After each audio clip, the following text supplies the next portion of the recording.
Hello students, BSc part 3 का जो आज हम टॉपिक ले रहे हैं वो फिश कल्चर या मत्स्य पालन है।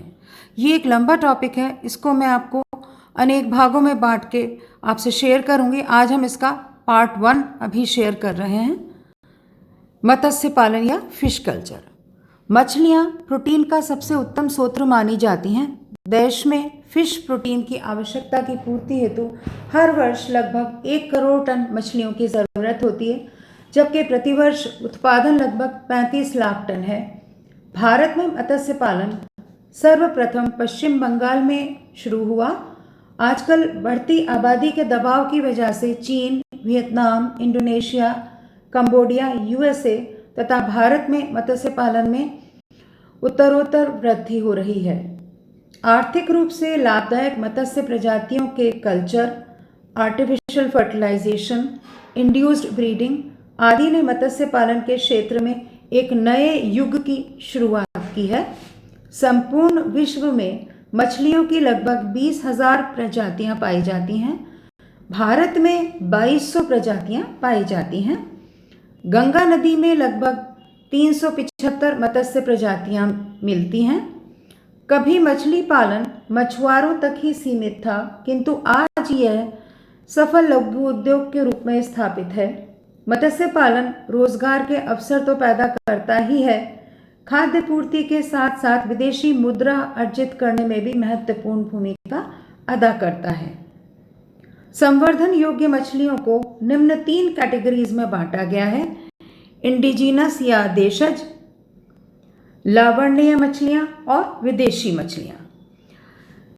सबसे पहले देशज या इंडिजिनस या फ्रेश वाटर में प्राकृतिक रूप से पाए जाने वाली मछलियाँ जैसे कतला, लेबियो, मेजर कार्प्स इत्यादि हैं। दूसरी कैटेगरी है लवण्य जल मछलियाँ जो फ्रेश वाटर के लिए अनुकूलित एक्लिमेटाइज्ड हो गई हैं, जैसे चानास एंड मुलेट्स।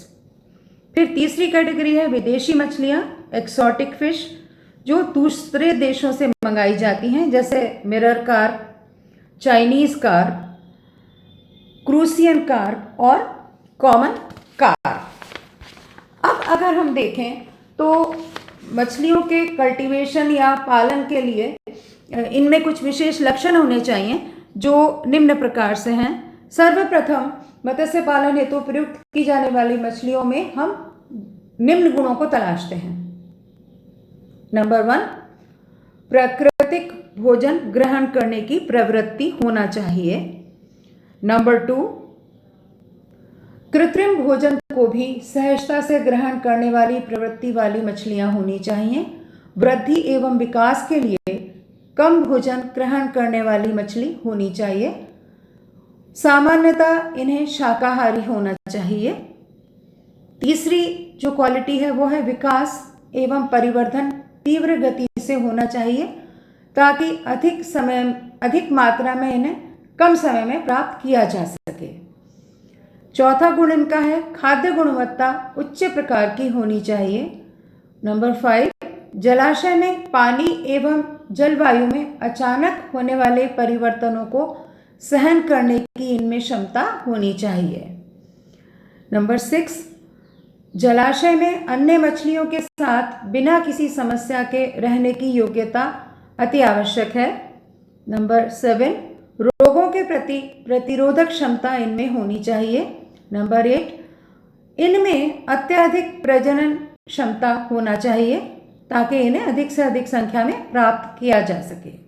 और अंतिम विशेषता इनकी यह है कि खाने में स्वादिष्ट एवं इन्हें पौष्टिक होना चाहिए। अब हम आगे देख रहे हैं कि मछली पालन या संवर्धन के क्या तकनीकें हैं। टेक्निक्स ऑफ पिसीकल्चर या techniques of fish culture. Fish culture जो है इसके लिए निम्न टेक्निक्स हैं। सबसे पहली है number 1, egg collection and hatching. Number 2, induced spawning and artificial breeding. Number 3, nursery ponds या संवर्धन कुंड। नंबर 4, रियरिंग पॉन्ड्स या पालन कुंड। नंबर 5, स्टॉकिंग पॉन्ड्स या संग्रहण कुंड। नंबर 6, फीडिंग एंड हार्वेस्टिंग पोषण एवं मत्स्य संवर्धन। नंबर 7, फिशिंग मेथड्स, मछलियों को पकड़ने की विधियाँ। फिर अंतिम है प्रिजर्वेशन ऑफ फिश, या मछलियों का परिरक्षण या इनको सुरक्षित रखने की तकनीकें। सर्वप्रथम हम लेते हैं एग कल्टीवेशन एंड हैचिंग, अंडों का संग्रहण एवं स्फोटन। वर्षा ऋतु में जलाशय या बांधों में पानी रहता है तथा ये मछलियों के प्रजनन के लिए अत्यंत उपयुक्त होते हैं।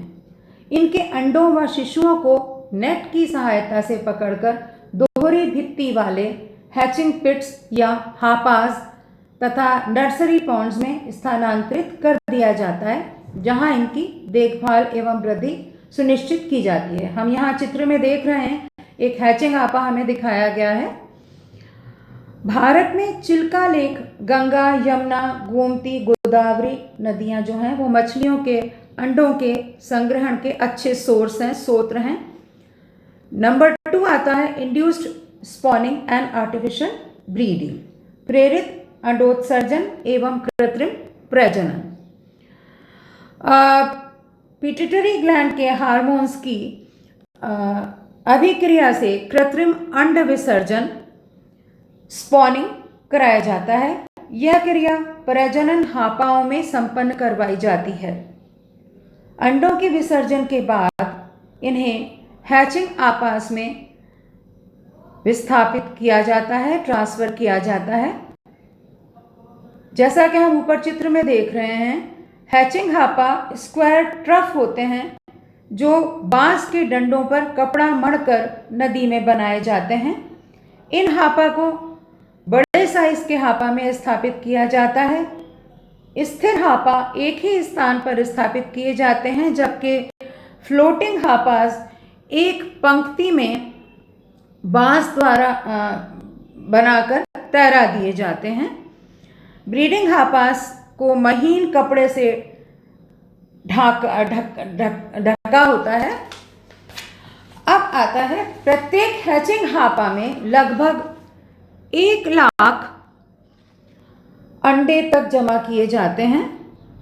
निषेचन के 18 से 48 घंटे बाद अंडों से शिशु लार्वा 24 डिग्री से 31 डिग्री तापमान पर बाहर निकलते हैं।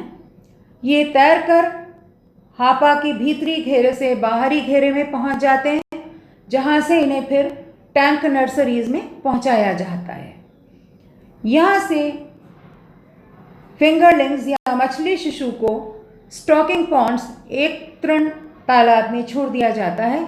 यहाँ पर उचित वातावरणीय परिस्थितियों एवं कृत्रिम खाद्य सामग्री के प्रयोग से फिंगरलिंग्स की उचित देखभाल की जाती है।